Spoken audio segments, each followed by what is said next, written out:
Buenas tardes, mi nombre es Santiago Aponte, mi compañero es Franklin Cañizares. A continuación les vamos a explicar la anatomía y la fisiología del sentido del gusto. Para empezar me voy a enfocar en la lengua.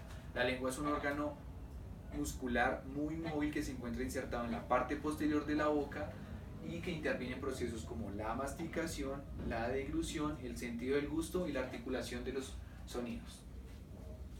Como se pueden dar cuenta acá, este es el dorso de la lengua, donde la lengua va a tener un vértice, va a tener el cuerpo y la raíz.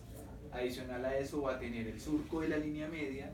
En estas partes vamos a encontrar papilas fungiformes, en esta parte de acá vamos a encontrar papilas filiformes.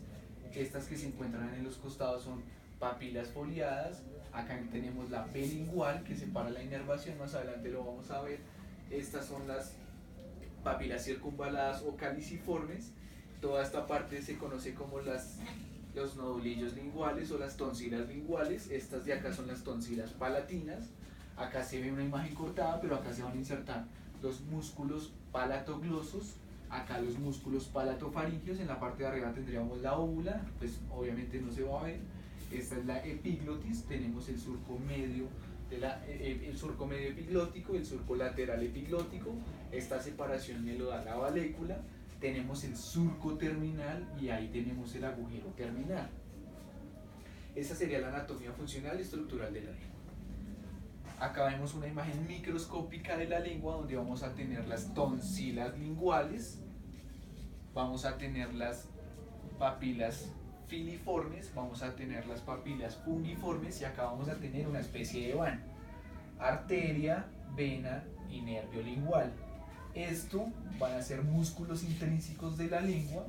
Vamos a tener que acá encontramos unas glándulas mucosas productoras de mucinas, vamos a tener glándulas linfoides, vamos a tener estos conductos linguales, vamos a tener las criptas, los botones gustativos y esto sería una papila circunvalada o caliciforme. En esta imagen de acá vamos a encontrar la inervación de la lengua.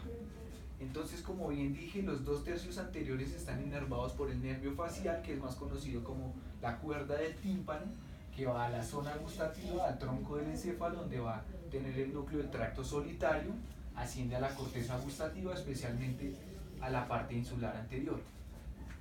El tercio posterior de la lengua está inervado por el glosofaringio, noveno par craneal, que va también a zona gustativa, al núcleo del tracto solitario, asciende a la corteza gustativa, especialmente a la ínsula anterior. Acá colocamos con mi compañero como referencia el 10º par craneal, neumogástrico, más conocido como vago, porque como él lo va a explicar, tenemos receptores y corpúsculos gustativos, faringe, laringe y entre otros. Entonces por eso lo colocamos acá como inervación, también va al núcleo solitario y asciende a la corteza gustativa. A continuación mi compañero les va a explicar la fisiología del sentido del gusto.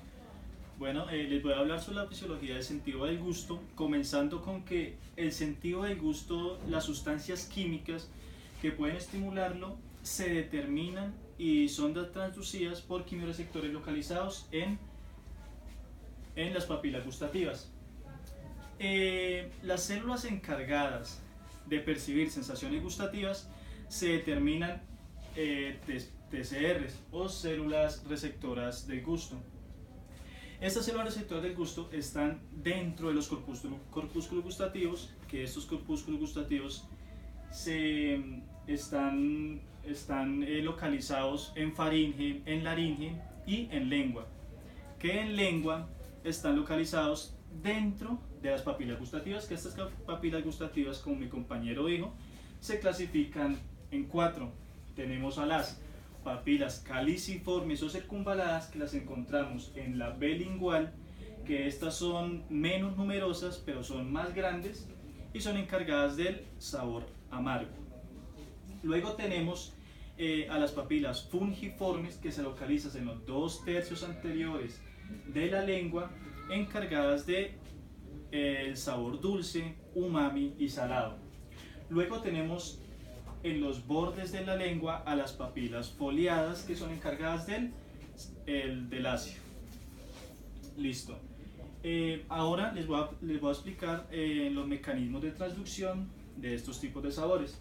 Comenzando con el salado. ¿Qué va a pasar?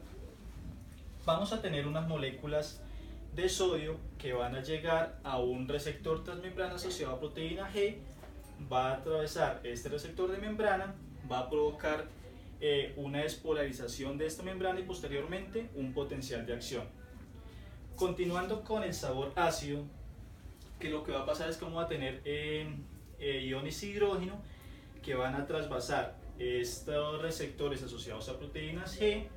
Esto va a cerrar canales de potasio, provocando así una despolarización de la membrana y un potencial de acción.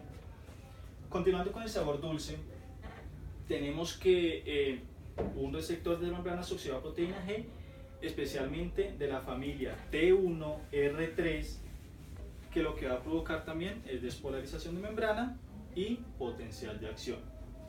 En el sabor umami, igual, un receptor transmembrana asociado a proteína G, especialmente de la familia T1R1, T1R3, que lo que va a hacer es, va a disociar la subunidad alfa de la proteína G. Esta subunidad alfa va a activar a la fosfolipasa C. Esta posteriormente va a activar al inositol trifosfato. Este inositol trifosfato va a dar apertura a un canal TRMP5 que va a permitir la entrada de calcio y generando la despolarización de membrana y potencial de acción. Con el sabor amargo, ¿qué va a suceder? Tenemos igualmente un receptor transmembrana asociado a proteína G, el cual va a entrar una molécula llamada gusducina, va a disociar la subunidad alfa. Esta subunidad alfa va a activar fosfolipasa C, que posteriormente va a activar inositol trifosfato. Inositol trifosfato va a dar apertura o va a activar un canal transmembrana llamado TRMP5, que va igualmente a permitir la entrada de calcio y dar la despolarización de membrana y potencial de acción. Bueno, entre las principales patologías que encontramos en el sentido del gusto está la ageusia, la disgeusia y la hipogeusia. Generalmente es muy raro que un paciente presente ageusia. ¿Qué quiere decir ageusia? Es la pérdida de la sensibilidad a los sabores. Hipogeusia, disminución de la sensibilidad a los sabores, y disgeusia tiene trastornos en identificación de los sabores.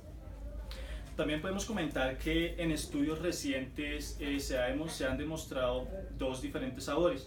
Uno que es el sabor graso y el sabor picante. El sabor graso, que va a ser transducido por ácidos grasos o por colesterol.